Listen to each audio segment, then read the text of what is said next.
परमेश्वर की इच्छा। परमेश्वर ने एक इच्छा की और परमेश्वर अपनी इच्छा को पूरा करने में सामर्थ्य है।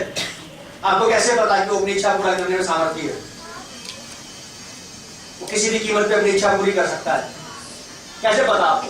वचन के द्वारा। चलिए एक बात एक मैं भी बोलता हूँ, मेरे पास एक्सपीरियंस है क्योंकि वो मेरी भी इच्छाएं पूरी करता है और इसी से मैं जान लेता हूँ कि जो दूसरे की इच्छा पूरी कर सकता है वो अपनी इच्छा को पूरी करने के लिए कुछ भी कर सकता है। विल ऑफ गॉड हमारा थीम है परमेश्वर की इच्छा। परमेश्वर एक इच्छा रख रहा है अपने लिए, परमेश्वर की एक इच्छा है उसके अपने लिए और उसकी उस इच्छा को वो किसी भी कीमत पे पूरी करना चाहता है और वो कर लेगा उसे पूरी। परमेश्वर की इच्छा है और उसकी इच्छा मालूम क्या है? निकालिए मेरे साथ 2 Corinthians chapter 6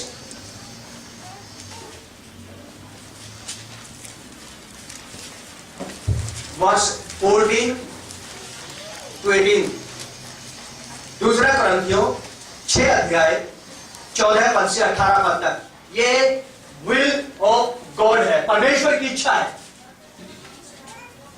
ये परमेश्वर की इच्छा है, उसका मनोभाव है, उसका मनोरथ है, उसकी लालसा है, उसकी जिज्ञासा है। क्या है उसकी जिज्ञासा? असमान जुए में ना जुटो, अविश्वासियों के साथ असमान जुए में ना जुटो, क्योंकि धार्मिकता और अधर्म का क्या मेल जोल, या ज्योति और अंधकार की क्या संगति, और मसीह का बलियाल के साथ क्या लगाव, या विश्वासी के साथ अविश्वासी का क्या नाता, और मूर्तियों के साथ परमेश्वर के मंदिर का क्या संबंध, क्योंकि हम तो जीवित परमेश्वर के मंदिर हैं। जैसा परमेश्वर ने कहा है, मैं उनमें बसूंगा और उनमें चला फिरा करूंगा और मैं उनका परमेश्वर हूंगा और वे मेरे लोग होंगे। इसलिए प्रभु कहता है, उनके बीच में से निकलो और अलग रहो और अशुद्ध वस्तुओं को मत छुओ, तो मैं तुम्हें ग्रहण करूंगा और मैं तुम्हारा पिता होऊंगा और तुम मेरे बेटे और बेटियां होंगे। यह सर्वशक्तिमान प्रभु परमेश्वर का वचन है। ये है परमेश्वर की इच्छा, आप में रहने की, आप में बसने की। बसना समझते हो? बस जाना कहीं भी एक जगह पे। बसने का मतलब ये होता है कि आपके इरादे से यहां से हटना नहीं है। आपने ये इरादा बना लिया कि मैं यहां से कहीं नहीं जाऊंगा, बसना कहते हैं इसको। परमेश्वर की इच्छा देखो, ईमानदारी की बात है, यहां सामने खड़े होने वाले लोगों से लेकर के पीछे बैठने वाले लोगों तक, क्या है कोई योग्य कि परमेश्वर उसमें बस जाए? है हम इस लायक? कोई हाथ खड़ा करेगा भाई? कोई भी नहीं है। और यही उसकी जिज्ञासा है कि आपके अंदर रहे। 4 दिन पहले मैं बिल्कुल आराम से बैठा था शांत अपने घर में ऐसे ही। ये वाला स्क्रिप्चर किसने खोला, कैसे खोला, मेरी समझ में ये बात अभी तक नहीं आई। मैं जो स्टडी कर रहा था, मैं मरकुस की किताब पढ़ रहा हूं। मैंने उसका अध्याय निकाला और वो पढ़ के 12 अध्याय को उसको मैंने रख दिया और बाइबल को वैसे छोड़ के चला आया। थोड़ी देर के बाद मैं जाके बैठा तो ये 2 Corinthians 6 अध्याय ये खुला हुआ था और बस केवल मेरी नजर इसी के ऊपर, इसी पहले के ऊपर। और इसको पढ़ने के बाद उसने जो रेल बनाई है मेरी, मुझे आज तक ये बात समझ में नहीं आई। 5-6 दिन हो गए आज, ये कैसे पूरा होगा मेरी लाइफ में।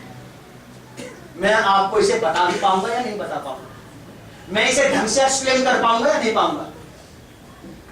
मैं अपनी पत्नी के साथ बात कर रहा था इसके ऊपर बैठ के और मैंने बिल्कुल फील किया ऐसा कि यहां इस वक्त जबरदस्त परमेश्वर की उपस्थिति है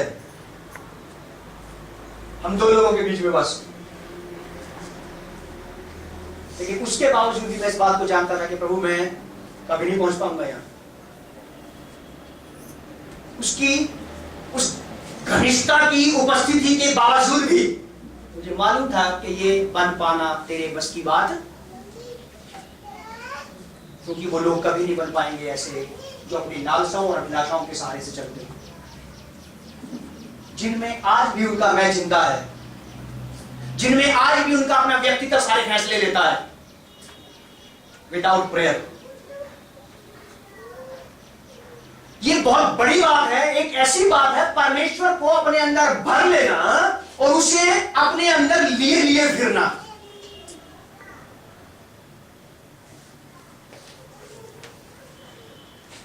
आसान नहीं है।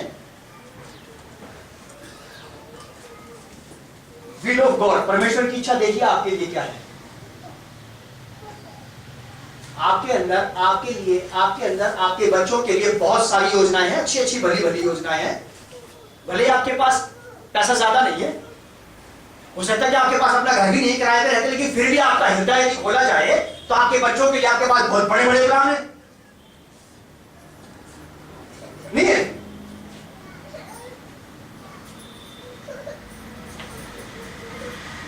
ये सर्वशक्तिमान परमेश्वर पिता क्या इसके पास नहीं होंगे? इसके पास भी, इसके पास इससे बड़ी योजना नहीं थी। इसके पास, मैं सोचता हूं कि मेरे लिए परमेश्वर की उद्धार के बाद अगर कोई बड़ी विल है, अगर मेरे उद्धार के बाद, मुझे पवित्र आत्मा पेंटेकोस्ट के बाद अगर कोई बड़ी इच्छा है उसके पास, तो मैं सोचता हूं कि साहब मेरे लिए ये सबसे बड़ी बात हो जाएगी। वो मेरे अंदर घुस के बैठ जाए और मैं उसको जगह जगह लिए क्या अपने हाथ को बढ़ा करके खींच ले, तब तेरे पीछे पीछे तब दो रहे, तू खींच तो सही मुझे। इसको आप कोई भाषण नहीं समझना, लेक्चर मत समझना इसे आप ये समझ लेना आज कि मैं आपको ये बताने की कोशिश कर रहा हूं कि परमेश्वर आप में रहना चाहता है। उसकी इच्छा देखिए साहब, आपने नहीं की ऐसी इच्छा, कर भी नहीं सकते। ना तो योग्यता है, ना वो कैरेक्टर है हमारे पास कि ये हम ये कहते हैं प्रभु मुझ में आओ रहे। ये तो खुद ही कह रहा है कि मैं आना चाहता हूं, तेरे अंदर रहना चाहता हूं। अगर ये कह रहा है और आपने अपने आप को सबमिट कर दिया, आपने अपने आप को दे दिया इसके हाथ में, ये कैबिनेट यह बसेगा साहब आपके अंदर, यह बसेगा आपके अंदर। ये ऐसा परमेश्वर है क्योंकि आकाश और पृथ्वी इसकी बातें बिना पूरा हुए कभी नहीं टलेगी। इंसान की बहुत सारी सैकड़ों इच्छाएं हैं जो ठंडे बस्ते में ऐसी की ऐसी रह जाएंगी। वो आप प्लान तो बहुत सारे बनाए आपने आज तक, ये सारे सक्सेस नहीं हुए, लेकिन यदि परमेश्वर प्लान बनाए तो डेफिनेटली उसको सक्सेस कर सकता है। आप में नहीं करेगा तो किसी और में करेगा। अगर उसने अपनी योजना को आप में सिद्ध नहीं किया तो किसी और में कर देगा। उसकी विल, उसकी इच्छा इस पृथ्वी पर पूरी हुए बगैर पैरे नहीं लौटेगी उसके पास। अगर उसका दिल आप पर है कि मैं इसके अंदर अपने आप को प्रकट करना चाहता हूं, प्रूफ करना चाहता हूं, और आप अयोग्य निकले जानबूझ करके, वो आपके संगी साथी किसी और को पकड़ लेगा, अपने काम को करके दिखाएगा, करके छोड़ेगा, क्योंकि वो परमेश्वर है, यहोवा है। और वो यही कहता है कि मैं तो यहोवा हूं, जो चाहता हूं वही करता हूं। ये है परमेश्वर। मैं इसको देख करके ये वाली चीज को, इसकी जो 16वीं आयत का बी भाग है, दूसरा जो भाग है, मैं उनमें बसूंगा और उनमें चला फिरा करूंगा, मैं उनका परमेश्वर होऊंगा और वो मेरे लोग होंगे। 18वीं आयत, इसको ऐसे पढ़ता हूं मैं, और मैं तुम्हारा पिता होऊंगा, तुम मेरे बेटे और बेटियां होंगे। यह सर्वशक्तिमान प्रभु परमेश्वर का वचन है। ये एक तरह से नहीं हो सकता है अगर आपने ये वाला काम पूरा नहीं किया। 17वीं आयत, इसको बाद में पढ़िए आप। इसलिए प्रभु कहता है, निकलो वहां से जहां आप पहला जीवन व्यतीत करते रहे, उन्हीं घृणित विचारधाराओं में, उन्हीं बदबूदार विचारधाराओं में, उसी अपने चाल चलन में, व्यवहार में, उसमें से बाहर निकलो तो डेफिनेटली ऐसा हो जाएगा।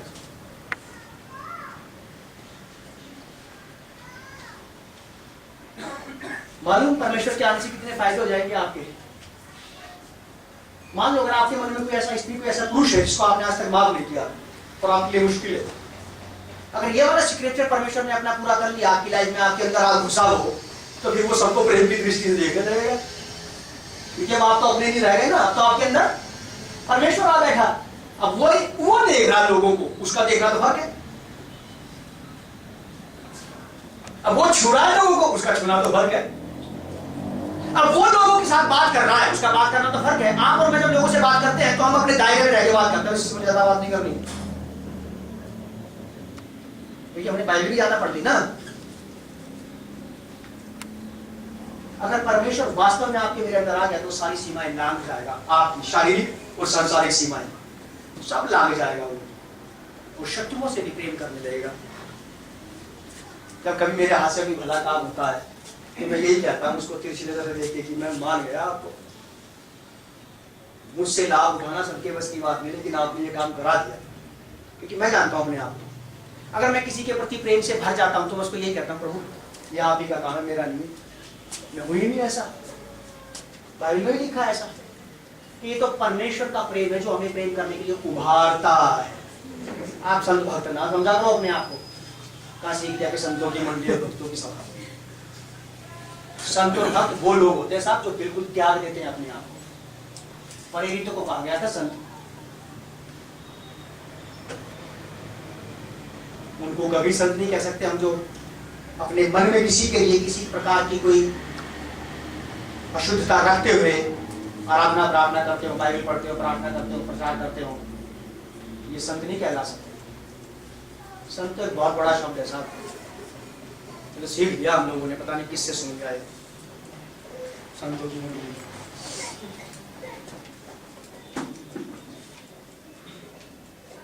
जब आदमी संसार से कट के अलग हो जाता, शरीर की अभिलाषाओं पर विजय पा लेता, तब वो सेंट्स की कैटेगरी में आता है। जब उसका अपने साथ कोई संपर्क ही ना रह जाए तब वो संत बन जाता है। बस उसके दिमाग में एक ही बात रहती है, परमेश्वर की इच्छा को पूरा करना। अब इसके पास कोई बपोती नहीं रह गई। पतरस कहता मेरे पास जो है मैं तुझे देता हूं, ये रह गया था बस। अब इसके पास यीशु मसीह नहीं। बहुत अलग चीज है ये। मैं उनमें बसूंगा और मैं चला फिरा करूंगा और मैं उनका परमेश्वर होऊंगा और वे मेरे लोग होंगे। एक कॉमन वर्ड है ये, सबके लिए बोल रहे नहीं, मेरे लोग होंगे। 18वीं आयत में बहुत ज्यादा क्लोज हो गया और ज्यादा नजदीक आ गया। कहता है कि और मैं तुम्हारा पिता, बाप जैसा बाप वैसी औलाद। कहावत नहीं चलती हमारे संसार में कि माँ पे पूत पिता पे घोड़ा, और ज्यादा नहीं तो कहीं से भी नहीं दिख रहे हम तो उसके जैसे। तो हमारे ऊपर तो एक कहावत नहीं बैठती, ना लेन देन में दिखाई दे रहे, ना व्यवहार में दिखाई दे रहे, ना बोली भाषा में दिखाई दे रहे, ना चाल चलन में, किसी भी तरह से उसके जैसे नहीं दिखाई दे रहे। How do we can say we are the children of? बस केवल शब्द है आपके पास ये वाला, ये बाइबल में पढ़ा है, मैं परमेश्वर की संतान हूं, पर नहीं मेरा कैरेक्टर वैसा नहीं है। कोई मुकदमा थोड़ी करता है मेरे ऊपर इस बात के लिए, भाई तुम्हारा चाल चलन ठीक है, तुम भेद मसीह कहते हो अपने आप को, मुकदमा करोगे क्या मेरे ऊपर? कोई किसी के ऊपर केस नहीं कर सकता, लेकिन वो पूरे संसार में हम मसीह के हैं, हम मसीह के हैं, और व्यवहार बदला नहीं, बोली भाषा बदला नहीं, तौर तरीका बदला ही नहीं। कोई केस थोड़ी करते हैं हमारे ऊपर, कुछ नहीं करता। यीशु मसीह कुछ नहीं कह रहा, इसके नाम को हमने उजाड़ रखा है। आप किसी आदमी के नाम से फायदा लेने लगो चोरी से, और उस आदमी के पास अगर खबर पहुंच जाए, संबंध जारी करवा देगा आपके नाम के कि मेरे नाम का इस्तेमाल कर रहे हैं गलत तरीके से। यीशु मसीह ऐसा करता ही नहीं, इसलिए लोग उसके नाम का खूब गलत इस्तेमाल करते रहते हैं। नॉन बिलीवर्स नहीं, तो जानते भी नहीं बेचारे। उसके साथ अगर कोई खेलता है तो क्रिश्चियन लोग खेलते हैं यीशु मसीह के साथ, तो ये कहते हैं कि we are the truly Christian people, सच्चे मसीह। हम चर्च आते हैं, बाइबल पढ़ते हैं, दशमांश भी देते हैं हम लोग। बहुत संजीदगी वाली बात है कि परमेश्वर की इच्छा तो देखो साहब, हमारी योग्यता के कहीं ज्यादा बाहर जाकर के है। फटने को तैयार हो जाता है आदमी इस बात पे कि ये प्रभु मेरी समझ से बाहर बात है कि आपने ऐसा क्या देख लिया मुझ में।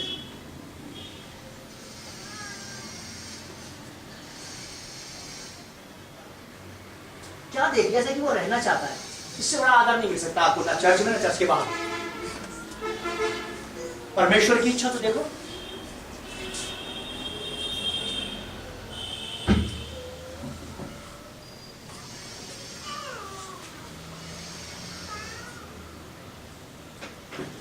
मैं उनमें बसूंगा, बस जाएगा, डेरा नहीं डाल देगा।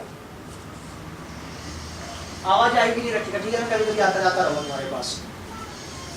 मूसा के टाइम पे ऐसे होता था ना, परमेश्वर पहाड़ पे उतरता था, फिर चला जाता था, फिर आता था, फिर चला जाता था तंबू में, है ना।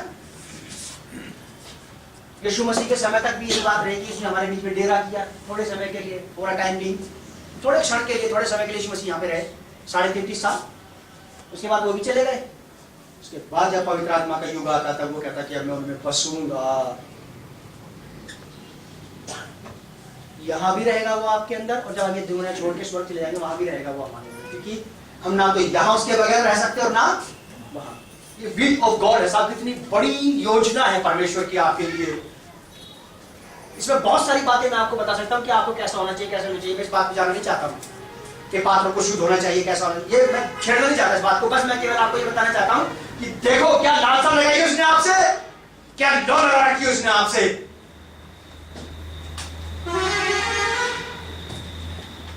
हर आदमी अपने निकम्मेपन को जानता है। अरे फिर भी इसका खुला दिल देखो यार, हम तो निकम्मों से मुड़ के चलते हैं। अरे यार क्या जाना, इसको देखो, खुला इन्विटेशन है इसके पास आज भी।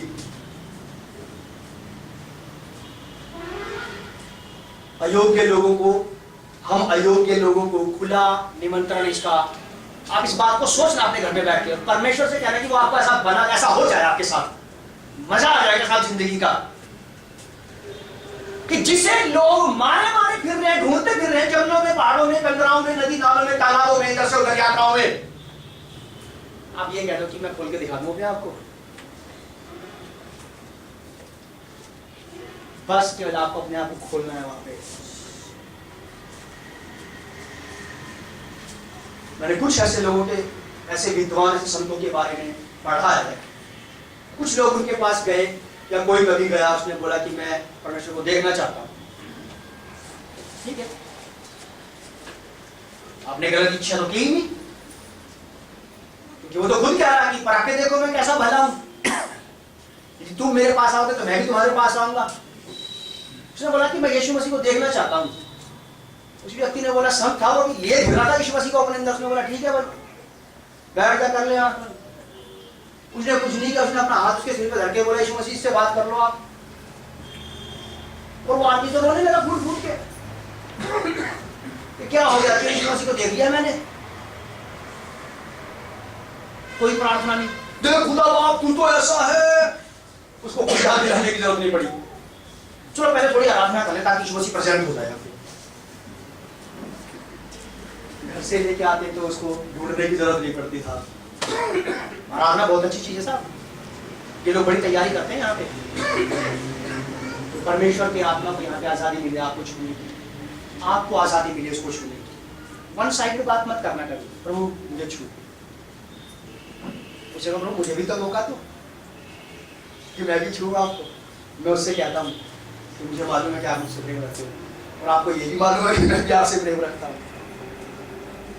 नहीं, परमेश्वर की इच्छा है साहब, ये डिजायर है, उसकी विल है, उसको पूरा करना चाहता है आप लोगों में। बाहर से लोग नहीं लाना चाहता, कोई दूसरी दुनिया के लोग होंगे जिनमें वो बसे। अगर आप जहां रहते हैं वहां आप पहले अकेले ही रह रहे थे मसीह में आने के बाद, और मसीह में आने के बाद भी अगर आप अकेले रह रहे हैं, उससे पहले भी आप अकेले रह रहे थे बिना परमेश्वर के, तो कोई नया काम नहीं किया वहां से यहाँ के, बस केवल हमने एक फिगर बढ़ा दिया, क्रिश्चियन इतने % हो गए, बस छुट्टी। शत्रुओं को मौका दे रखा हमने, फालतू में परसेंटेज बढ़ा दी। काश उसके हृदय को भी बढ़ा दिया होता हमने परमेश्वर के, काश हमने परमेश्वर के दिल को भी चौड़ा कर दिया होता कि वेरी गुड, अच्छे लोग अच्छा परमेश्वर, परमेश्वर की विल है ये। लेविटिक्स 26 अध्याय 17 पद, लेविटिक्स बहुत छोटी छोटी बातें मैं यहाँ बताने की कोशिश करूंगा आपको। 26-17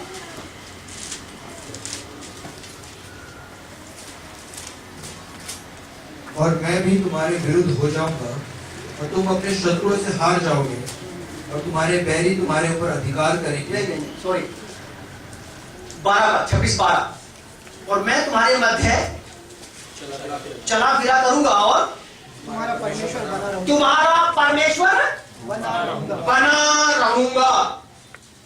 एवर एंड एवर फॉरएवर। क्या कह रहा है वो? तुम्हारा परमेश्वर बना रहूंगा। मैं बना रहूंगा। मैं तुम में बना रहूंगा अगर तुमने मुझे अपने अंदर बनाए रखा तो। अगर तुम मुझे अपने अंदर बनाए रखने में असफल हो गए तो फॉल्ट तुम्हारा होगा, मेरा नहीं। तुम मुझे बाध्य कर दोगे तुम्हें छोड़ने पर, मेरे पास तो कोई ऑप्शन ही नहीं है तुम्हें छोड़ने का। तुम मुझे मजबूर कर दोगे कि मैं तुम्हें छोड़ दूं, मेरे पास तो कोई रास्ता नहीं तुम्हें छोड़ने का, क्योंकि परमेश्वर क्या कह रहा है कि मैं तुम में बसूंगा और मैं तुम्हारा परमेश्वर बना रहूंगा हर एक स्थिति में, हर एक हालात में। यिर्मयाह 32 अध्याय 38 पद, यिर्मयाह चैप्टर 32 वर्स 38।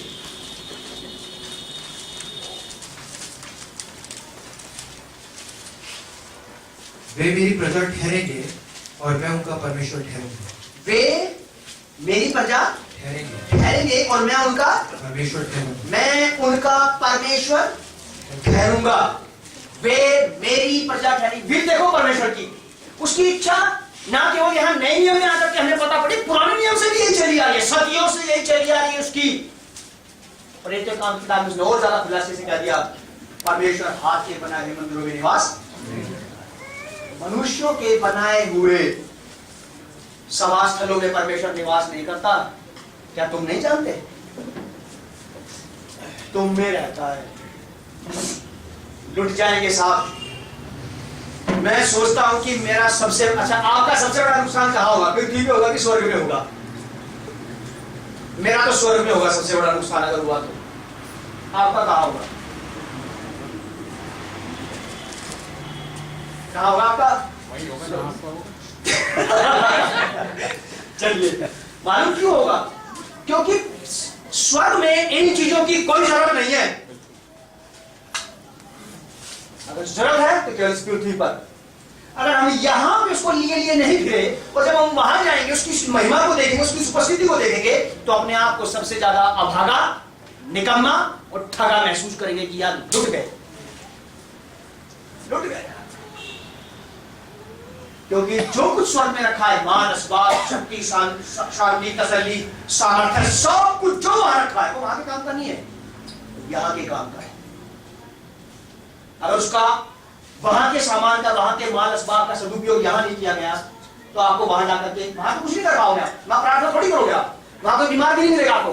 आप ढूंढ तो फिरोगे सुबह से शाम तक, स्वर्ग में आपको एक भी बीमार नहीं मिलेगा कि प्रभु किसी के लिए प्रार्थना करता था, मैं तो डिलीवरेंस वाला आदमी हूं ना, बहुत भार वाला आदमी दिखाओ प्रभु यहाँ पे। यीशु मसीह ने सारी निकला है तो तू ज्यादा बोलेगा तेरा लड़का है बोलना है कभी। वहां ना कोई बीमार है, ना कोई दुखी है, ना कोई पीड़ित है, ना कोई लाचार है, ना कोई अपाहिज है, कोई भी नहीं है वहां। सबकी दशा बहुत बढ़िया है। तो आपकी पावर, अथॉरिटी, एनर्जी वहां किसी काम के नहीं है। अरे यही इस्तेमाल करके जाओ इसका। अगर आपके पास इंडियन करेंसी है ना तो उसको यही खर्चा कर लो, यूएसए में इसकी कोई वैल्यू नहीं है। अगर आपके पास यूएस डॉलर है, आप यूएस से इंडिया आना चाहते हैं तो वही खर्चा कर यहाँ भी डॉलर्स को, कहां नहीं चलेंगे ये, किसी काम की नहीं है। क्योंकि वहां तो 100 आएगा ना 1.5 घंटा। यहाँ पावर अथॉरिटी की जरूरत है, यहाँ उसके बने रहने की जरूरत है, वहां तो ये किसी काम नहीं आएंगे। वहां इसका आपको दृश्य भी नहीं दिखाई देगा, आपको कोई मिरेकल नहीं दिखाई देगा स्वर्ग में। सब कुछ यहीं पे होना है। अगर नहीं हुआ, आप नहीं प्राप्त कर पाए अपने जीवन में, अपने घरों में ये चीजें, लुट जाओगे, ठगे जाओगे, रोगे, चीखोगे, कहोगे प्रभु बहुत बुरी तरह से ठगा गया हूं मैं, क्यों मैंने इन चीजों को पृथ्वी पर इस्तेमाल नहीं कर लिया। स्वर्ग में चीजें वास्तव में किसी काम की नहीं। जब आप उसकी महिमा मंडित उपस्थिति को देखोगे ना, बहुत सारे लोग नहीं देखेंगे, आपने पहली बार देखा है, कुछ होंगे ये यूं ही जाएंगे उसके पास आसानी से, क्योंकि वो हमारे दृश्य को यहाँ सैकड़ों बार देख चुके हैं।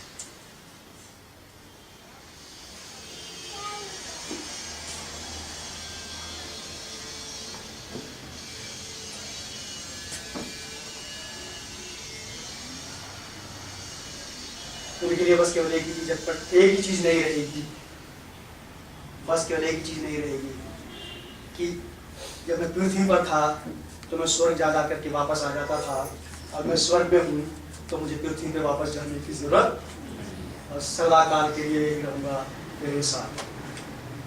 बाकी तो बताओ पृथ्वी पे आपको क्या नहीं दिखा दिया? मुर्दे जिंदा हुए, कोढ़ी चंगे हुए, आड़े टेढ़े तिरछे सब ठीक कर रहा है। आपके कहने से लोगों को दर्शन भी दे रहा है। आखिर रह जाते हैं आखिर स्वर्ग में आप? बस तू ही रह गया, तो तेरे पास आकर सुनना मैं, अब तो तेरी जड़ में वही रहना तेरे पास। मेरे लिए बहुत बड़ी बात है साहब ये, अगर अपने आप को भी बेच करके ये संसार मुझे चीज दे देता कि परमेश्वर मुझ में रहता। मैंने बहुत पहले ये काम कर दिया होता, लेकिन अफसोस की बात यह कि इस खोखले संसार के पास ये चीज है नहीं। इसके पीछे आप मारे मारे फिर रहे, भागे फिर रहे संसार में, अपनी अभिलाषाओं में, अपनी लालसाओं में, जो लोग मारे मारे फिर रहे संसार में। खोखला है संसार, ठगा महसूस करोगे अपने आप को, बाल नोच लेंगे लोग अपने जब उनको संसार समझ में आ जाएगा। यहेजकेल 37-27 यज्ञ के बाद ही यहेजकेल की किताब आती है, चैप्टर 37 वर्स 27। बस मैं केवल आपको ये बताना चाहता हूं कि इसकी बिल देखो साहब। मेरे निवास का तंबू उनके ऊपर परमेश्वर कह रहा मेरे निवास का तंबू जिसमें मैं रहता हूं वो उनके ऊपर तना रहेगा। तो मजबूरी पड़ गई उसकी, इसको करूबों पे रखना पड़ा। ये तो उसकी मजबूरी हो गई, स्वर्गदूतों में रखना पड़ा, उसको करूबों पे विराजमान सिंहासन में रखा उसने। लोग ही नहीं मिले उसको, ऐसे में कहते हैं तान दे तंबू अपना मेरे ऊपर। जब उसको लोग नहीं मिले तो उसको स्वर्गदूत बनाने पड़े, आओ भाई करूबो, और इन्हीं के ऊपर लगाना पड़ेगा नीलमणि का सिंहासन। चाह तो मैंने यही था कि इन स्त्री पुरुषों पे लगाता। बिल तो देखो साहब उसकी, ईमानदारी की बात है, कितने लोग उसको लिए फिरते हैं अपने अंदर।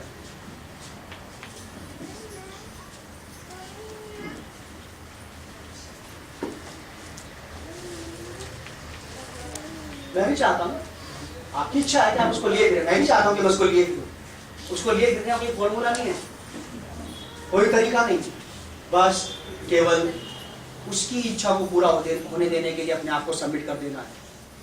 अगर आपने उसकी इच्छा के सामने अपने घुटने टेक दिए तो डेफिनेटली ऐसा हो जाएगा। और यदि आपके अंदर तनके खड़े होने की आदत है तो ये मुश्किल है कि वो अपना सिंहासन आप में लेना।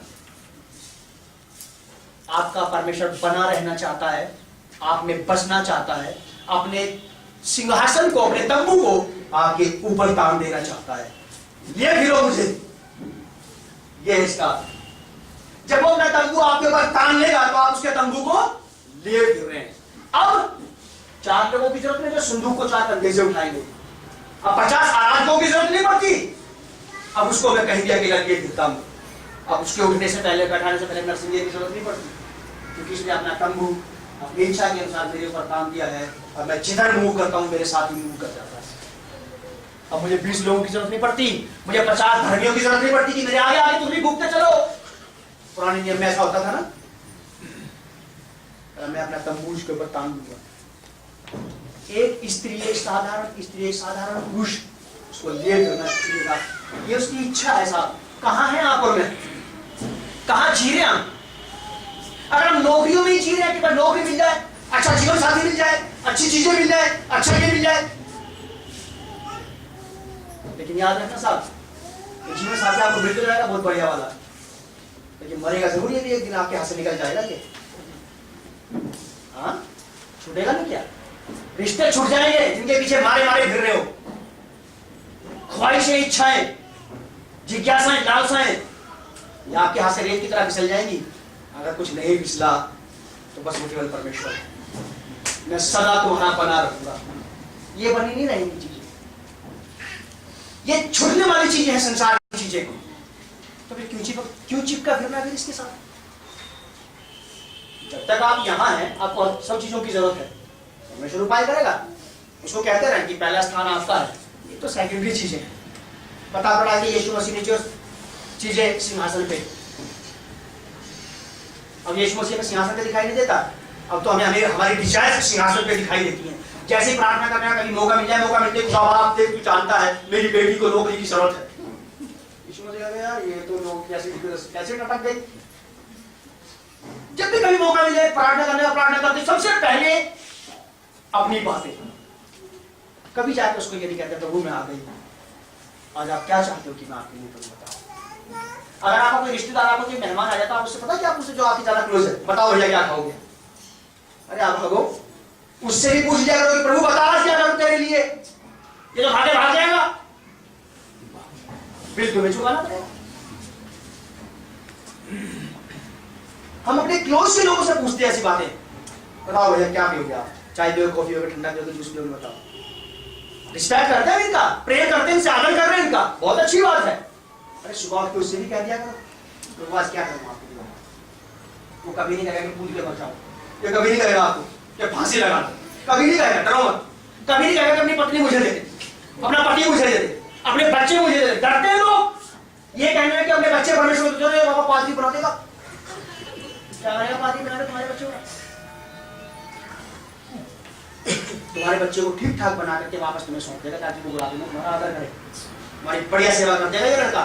और नहीं तो ये तुम्हें डंडा सा दिखाएगा, रोगे फिर। कई चीजें हैं जिनको हमें परमेश्वर बांट लेना चाहिए। अगर किसी के जीवन में ये चीजें नहीं है तो वो तो लुट गया साहब, वो ठगा गया है। इससे बड़ी बात, इससे अच्छी बात मैं आपको नहीं दे सकता हूं इस सप्ताह में कि वो आपके अंदर रहने की लालसा रखता है साहब। अरे हम कहां हैं? उसकी जिज्ञासा देखो, वो खुद पूरा कर देगा इस काम को, वो आपको बिल्कुल सही अपने निशाने पे ले आएगा जहां यूं फिट बैठा देगा अपने आप को आपके अंदर। आपको कुछ करने की जरूरत नहीं, बस आपको तो होने देना है, आपको तो होने देना, आपको कहने दो अपने आप को उसके वचन में, आप उसके वचन के बहाव में कहने दो अपने आप को। बिल्कुल मुड़ना होगा तो अपना मोड़ लेगा, वो मुड़ना होगा आपको तो अपना मोड़ लेगा किधर से मुड़ना है। लेकिन इससे बढ़िया बात नहीं हो सकती आपकी, वो मुझ में रहना चाहता है। और मेरे लिए इससे बड़े आदर की बात नहीं हो सकती आप मेरी जेब में पैसे लिए क्यों ना क्यों, लेकिन मैं उसे लिए फिरता हूँ जो कंगालों को धनी बना देगा। आप उसे लिए फिरोगे जो लोगों की दशा दिशा दोनों बदल देगा। आपकी जेब में रुपया नहीं है, लोग आपसे कह रहे भैया दुआ कर दो कि 1.5 लाख रुपए महीने की नौकरी लग जाए, कि ठीक है अच्छा जरा, पता लगा 15 दिन में उसके लिए नौकरी आनी बढ़ने वाली। क्या ये आदमी तो गाल सा दिख रहा था, लेकिन तुझे धनाढ़ बना गया जिसे लिए फिर रहा था अपने अंदर। ये बात उस बात का प्रूफ है, तो किसको लिए फिर रहा है। और उसका कहता है कि हम कितने कंगाल हैं, लेकिन स्वर्ग के खजाने को लिए फिरते हैं अपने अंदर। किसी को भी, किसी भी कंगाल को आसानी से धनी बना देते हैं हम।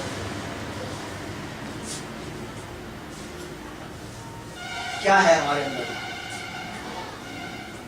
बात करना है अपने घर में जाके, ब्लड प्रेशर है उसको बोलो निकल भाई यहाँ से, तो परमेश्वर रहेगा।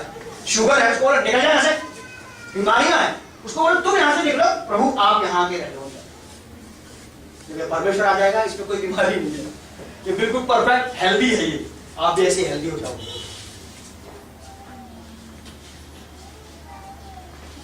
ये नहीं करो तो बीमारियां नहीं आएंगी, आएंगी तो क्या करो आप।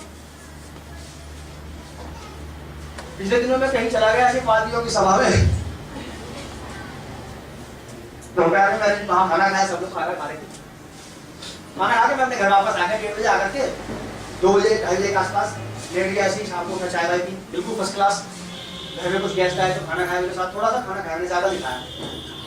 उसके बाद मेरा पेट एकदम मुझे फूड पॉइजन जैसा फील करने लगा, मेरे गंदी बदबूदार नकारे एक आई है किसी, तो मैं समझ गया कि ओहो ये गड़बड़ हो गई। और उसके बाद रात को पेट बुरी तरह से खराब। मैंने एक बात यीशु मसीह को कही, पहली बात तो प्रभु मुझे एक गंदी डकारे नहीं चाहिए मेरे अंदर, प्रभु का बड़ा धन्यवाद। उसके बाद नहीं आया। दूसरी बात जो गुड़गुड़ हो रही है पेट में, जो सॉन्ग चल रहा है अजीब किस्म का, ये नहीं चाहिए, ऐठन नहीं चाहिए। और एक बात सुन लो आप, ये ऐसे बात करता हूँ मैं सोफे में बैठ के अपने, और एक बात हो रहा, दवाई नहीं खाऊंगा मैं। कभी आप ये सोच रहे हो कि अगर मैं इसको 10 दिन ठीक नहीं किया तो ये दवाई की तरह मुड़ता है? आप गलत सोच रहे हो। ये मैं आपको नहीं कह रहा हूं कि आप दवाई खाना बंद कर देना, मैंने आपको नहीं बोली ये वाली बात, मैं तो अपने बारे में बता रहा हूँ। तो प्रभु का बड़ा धन्यवाद, सुबह जगह फर्स्ट क्लास, बिल्कुल फिट एंड फाइन, बढ़िया, कोई समस्या नहीं। आपके साथ भी ऐसा होता है। प्रभु को यदि काम करने दिया जाए तो वो वास्तव में काम करता है, और नहीं करने दिया जाएगा तो वो नहीं करेगा। मैं जल्दी जल्दी इसको खत्म कर दूंगा। दूसरा कोरिन्थियों 7 अध्याय पहला पद।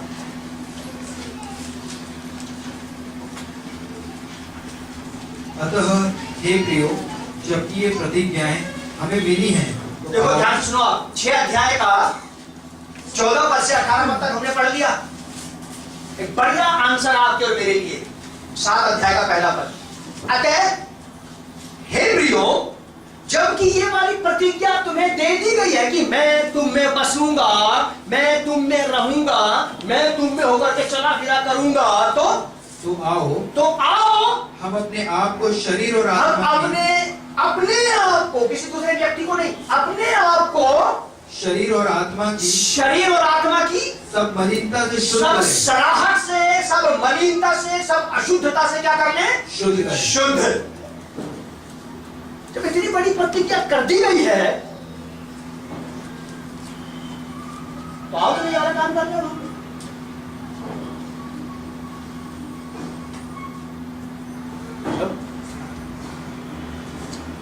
जब परमेश्वर ने बोल ही दिया है ऐसा, चलो फिर अब इसको होने देते हैं। उसको होने देने का ये एक तरीका है। 7 अध्याय की पहली आयत। आप प्रतिज्ञा के अधिकारी हो। परमेश्वर की इस प्रतिज्ञा के कि सर्वशक्तिमान परमेश्वर जो आकाश और पृथ्वी में नहीं समाता, दीनहीन लोगों की प्रार्थना की ओर झुकता, ऐसा लिखा है। आकाश और पृथ्वी में ना समाने वाला परमेश्वर, सच्चा परमेश्वर, स्वर्ग का परमेश्वर साधारण स्त्री पुरुषों में रहना चाहता है, और आप उसको लिए लिए फिरेंगे अपनी देह के अंदर, लिए लिए फिरेंगे, और जहां चाहेंगे वहां खोल देंगे आप उसको।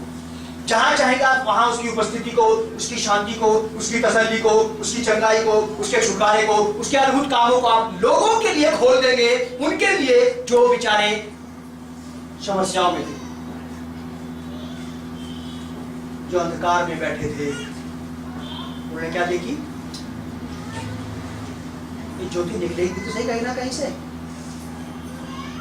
ये प्रकाश कहीं ना कहीं से तो आज निकलेगा ही ना। तो प्रभु फिर मुझ में से क्यों नहीं? अगर लोग जो अंधकार में बैठे हैं, बीमारी के, तकलीफ के, रोगों के, असफलताओं के, अगर उनके जीवन में उजियाला आना ही है तो प्रभु ये उजियाला मुझ में से फूट के निकलेगा। अगर किसी का भला आज होना है प्रभु तो मेरे द्वारा से हो जाए। प्रभु इस शहर में आज मुझे कहा किसके पास जाना चाहिए? कौन ऐसा स्त्री, कौन ऐसा पुरुष, कौन ऐसा व्यक्ति है प्रभु जिसे आप चाहते कि आज कुछ हुआ जाए? मुझे लेके चलो।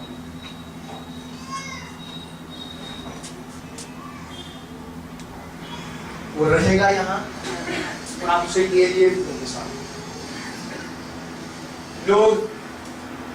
लोग आप में से उसको आसानी से छू लेंगे, आप में होकर के लोग उसको आसानी से देख लेंगे, और आप जहां चाहे उसको खोल कर दिखा देंगे। जहां चाहे आप इसे खोल कर दिखा देंगे। 4 अध्याय, 2 कोरिन्थियों 4 अध्याय। अगर हमें ये सारी चीजें स्वर्ग में वापस मिल जाके दिखाई दी तो बहुत बुरी तरह से लुट जाएंगे, जबरदस्त तरीके से ठगे जाएंगे हम। मैं तो नहीं चाहता कि मैं ठगा जाऊं, मैं नहीं चाहता कि मैं लुटा जाऊं। मैं तो अपना पूरा हिस्सा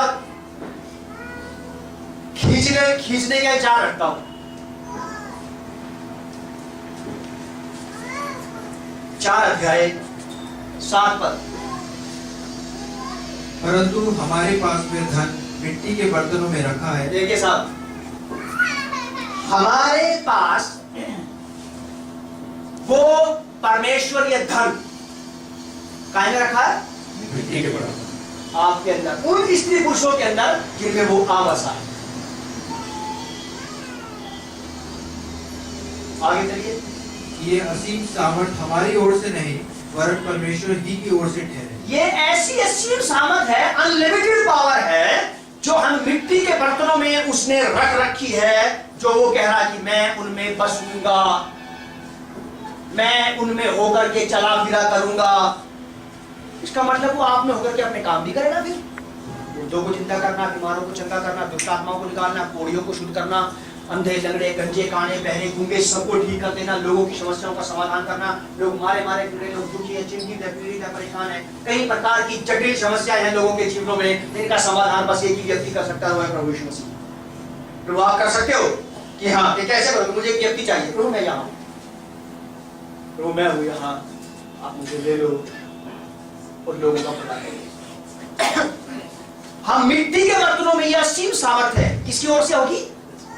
परमेश्वर की ओर से ठहरे। ये परमेश्वर की ओर से ठहरेगा, आप और मैं कभी नहीं कर सकते। उसकी लालसा देखो, उसकी जिज्ञासा देखो, उसकी भावना देखो साहब कि वो आप में रहना चाहता है। बन जाओ उसके क्या, ये विरोध को कहेंगे, बन जाओ उसके हाथ, छूने दो उसको सैकड़ों लोगों को, बन जाओ आप उसका मुंह, एक ही बारी में करने दो उसको लाखों लोगों से बात, आप उसके हाथ पैर मुंह बन जाओ, ताकि वो आप में होकर के एक बारी में, अगर मैं यीशु मसीह छूएगा, किसी दो को तो छूएगा, यीशु मसीह के 4 हाथ पैर थोड़ा थे, अगर आप उसके हाथ बन गए, उसके साथ जुड़ गए, तो वो एक ही बारी में आप में से होकर के लाखों लोगों को छू जाएगा। बन जाओ उसके हाथ पैर, बन जाओ उसके हाथ पैर अपना, बन जाओ आप उसका मुंह, कि वो आप में से होकर के अपनी बात, अपनी वाणी लोगों तक ले जा सके। ये असीम सामर्थ हम मिट्टी के बर्तन में उसकी तरफ से रखी हुई। मैं इससे ज्यादा आपको कुछ नहीं बता सकता। यीशु मसीह, वो यीशु मसीह जो जी उठा है, उसकी बदौलत बड़ा सहज हो गया, बड़ा आसान हो गया परमेश्वर का हमें। चलिए हम कोशिश करें अपने लिए, हम कोशिश करें अपने लिए कि प्रभु मुझ में रहे, मुझ में बस, अपना सिंहासन मेरे ऊपर लगा, जैसा तुमने करूबों पर अपना सिंहासन उसने लगाया है। अगर उसको आप मिल जाओगे तो करूबों पे से अपना सिंहासन शिफ्ट कर देगा। अगर उसको आप मिल गए तो अपना सिंहासन करूबों पर से हटाकर आपके ऊपर अपना तंबू तान देगा, आपके ऊपर ले आएगा, और फिर आप उसे लिए लिए फिरोगे दुनिया के कोने कोने में, छोड़कर हर एक जाति, समाज, समूह, गोत्र के लोग सामने आप उसको रिप्रेजेंट कर दोगे कि ये है परमेश्वर। मुझे उसको बुलाने के लिए उसको कुछ देना नहीं पड़ता, मैं उठाने करना पड़ता था, उसको ये देता हूँ, और जहाँ चाहता हूँ वहीं खोल देता हूँ उसे, जहाँ चाहता हूँ वहीं खोल देता हूँ इस परमेश्वर। मेरे पास एक